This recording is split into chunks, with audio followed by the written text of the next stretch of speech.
నిన్న ఏదైతే మీర్పేట్ ఘటన పహాడీ షరీఫ్లో ఏదైతే ఒక బయటి దేశం నుంచి ఫారెన్ దేశం నుంచి మన కల్చర్ని మన తెలంగాణ కల్చర్ని చూద్దాము, ప్రజల్ని మీట్ అవుదామని ఒక ఎగ్జైట్మెంట్తో వచ్చిన ఒక ఫారెన్ అమ్మాయి పైన ఇలాంటి ఒక చర్య జరగడం చాలా బాధాకరమైన విషయం. తనకి మన రాష్ట్రము ఒక చేదు జ్ఞాపకాన్ని ఇచ్చి పంపిస్తుంది. తన నెల రోజులైంది ఇప్పుడు తనతో మాట్లాడడం జరిగింది, ఆ అమ్మాయితో మాట్లాడడం జరిగింది. ఆ అమ్మాయికి కేవలం 21 వయసు మాత్రమే.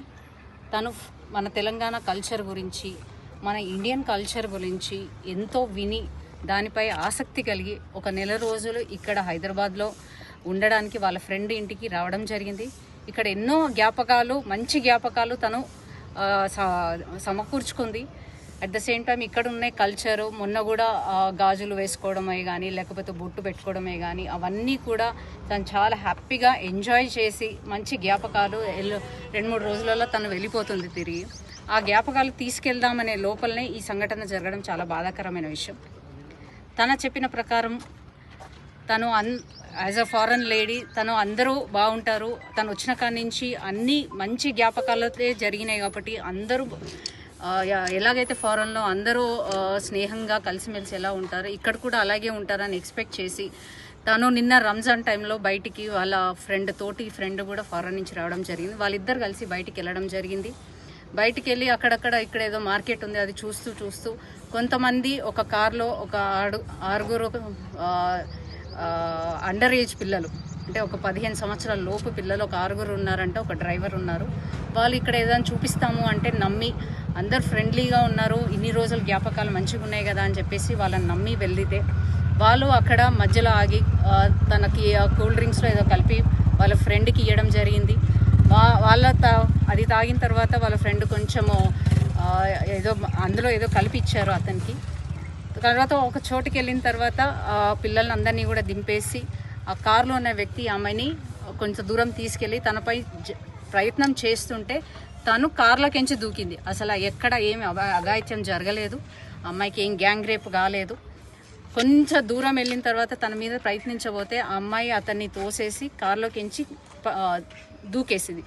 అక్కడ దూకేసిన సమయంలో కూడా వాళ్ళ ఫ్రెండ్ అక్కడ కనిపించడంతో వాళ్ళు వేరే వాళ్ళ సహాయం తీసుకొని ఆటోలో వచ్చి కంప్లైంట్ మన పహాడీ షరీఫ్లో వేయడం జరిగింది.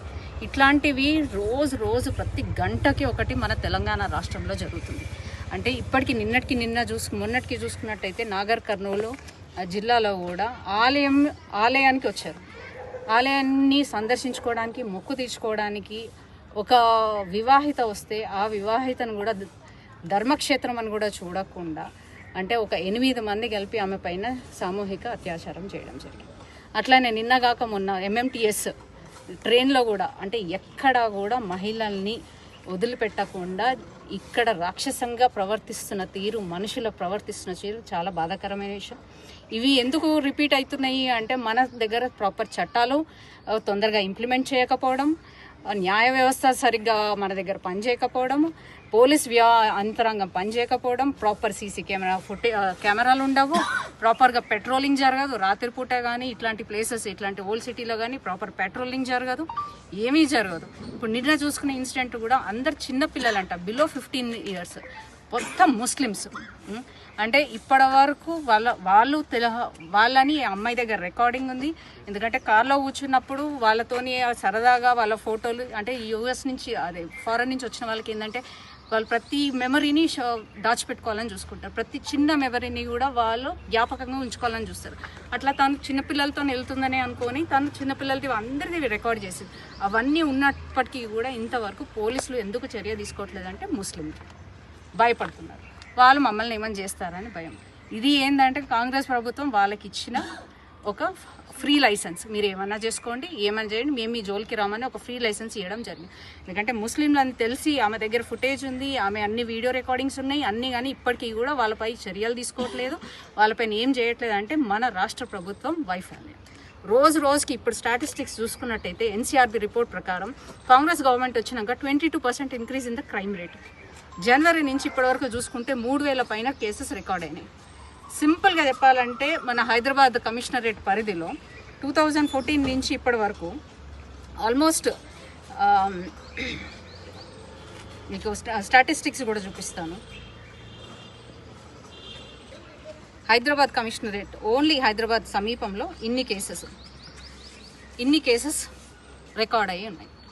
దాంట్లో లైంగిక దాడులు 584, కిడ్నాప్లు 62, వేధింపులు, గృహహింస 813. ఇవి ఓన్లీ హైదరాబాద్ కమిషనరేట్ పరిధిలో మాత్రమే. అంటే హైదరాబాద్ ఒక మెట్రోపాలిటన్ సిటీ అయ్యుండి అప్పటికి కూడా ఇంత పోలీస్ వ్యవస్థ, ఇంత యంత్రాంగం ఉండి కూడా అన్ని వైఫల్యం చెందుతున్నాయి అని అంటే మన ప్రభుత్వం దాన్ని పట్టించుకోకపోవడం. మన సీఎం కూడా లా అండ్ ఆర్డర్ ఆయన చేతిలో ఉన్నాయి. ఒక హోంమంత్రి కూడా ఆయననే వ్యవహరిస్తున్నారు.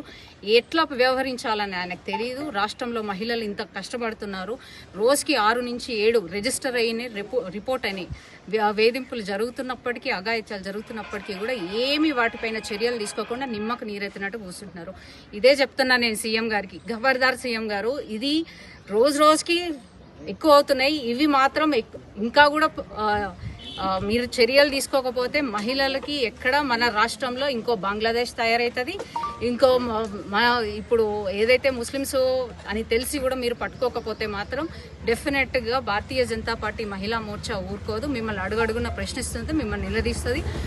వాళ్ళకి శిక్ష పడేంత వరకు మా ఈ పోరాటం ఆగదని మీకు ఈ సందర్భంగా తెలియజేస్తుంది.